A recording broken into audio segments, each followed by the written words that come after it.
Going to explain about one of the important topic called methods. So in general in mathematics we call it as a functions. Okay, so different programming languages call it in a different terminology. JavaScript calls as a functions, Java calls it as a methods. Okay, so basically I hope in mathematics we all know about functions. So like function means it maps for a given set of things to given set of outcomes. So here the functions are methods which we do the same set of things.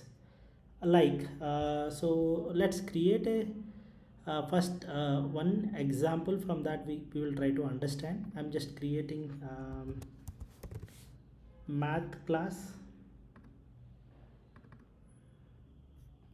Okay, so in this class I am writing a one method, so main method. So because Java program required main method, so Java program execution starts from main method. That is the reason we need main method, and it should have the similar structure, same structure like public static void main and string args. Why this method has to be this structure, we will discuss that in some point of time later. So but Java methods must Java class should have main method.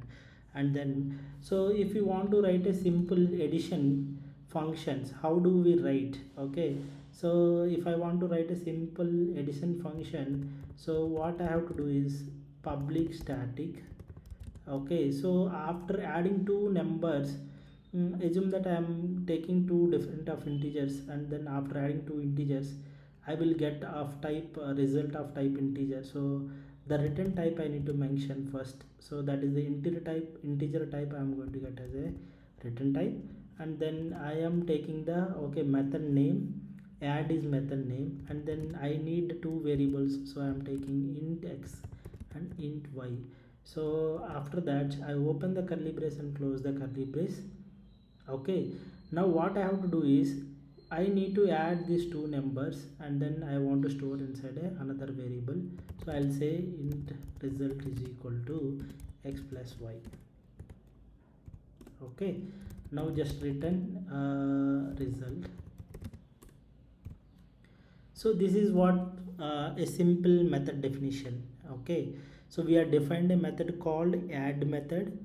So this method we need to call somewhere. So we will call in main method because our program execution starts from main method. So I am passing two numbers, assume that 5 comma 6. So after adding these two numbers, definitely we'll get the result as a return value. So that return value I need to store in some variable. So I am storing in the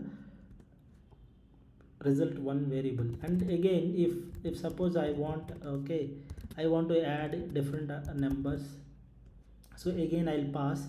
So this time I will pass 10 comma 30. Okay, now if you guys see this, right, so first time when I call this method, it will take 5 and 6 as a input parameters, and it do addition, and then return the result back to this place. In this case again I am calling add method by passing different values. Now x and y stores 10 and 30 and do it addition operation and return the result.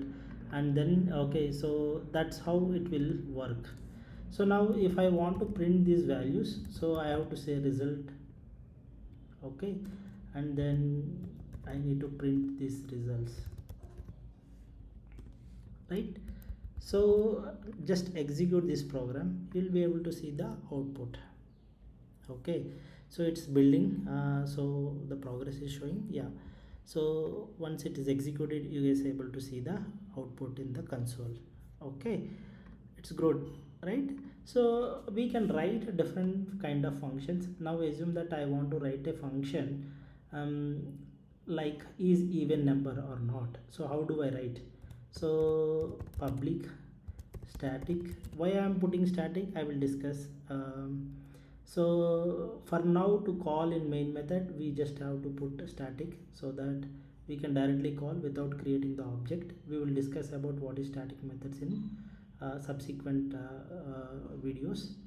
Now the method is okay, so is even, so is even, what it takes, okay, it takes a number and it tells whether that number is even or not. So how do we know that a number is even or not? Okay, so for now I simply say x modulo by 2 is equal to 0. If it is equal to 0, then it is even number, it returns this particular value. Now suppose I want to call this particular function. So how do I call? So first I need to take the return value. So it is returning the boolean value, so I am taking boolean type. So boolean type result 3 is equal to is even, I am calling, but I need to pass some number, so I am passing 10 number. So I am getting outcome, so that outcome I want to see, so I am printing the outcome of that. Okay, so now if I execute this program, now I'll be able to see true, because 10 modulo by 2 returns the 0 as a means thing, so it will become is even becomes true, and then this will return the value. Okay, now sometimes we don't have a return type. Okay, so let's take, I want to print okay, welcome message. So now in this case I just take a method which does not have any return type. So in that case, void is the return type by default, we have to mention. Okay, and then I'll say print. So this print will take some string. Okay, and then what it do is it won't perform any arithmetic or any operations, it just do that.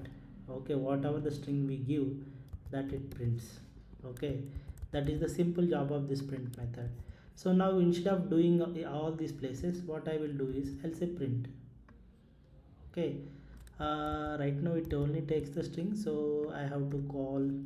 Okay, to take any type we have to be generic, that we will see later. So now what I have to do is print sysout, sorry,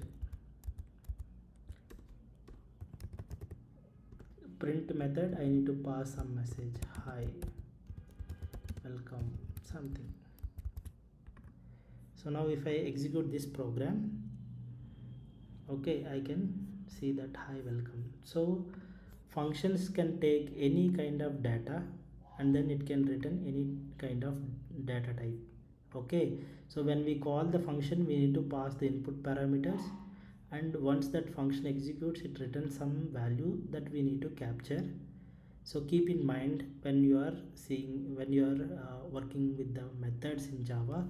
Okay, so what we need to remember is what is the type of values we need to pass and what it returns to back. So that we need to keep in mind. Thank you for listening.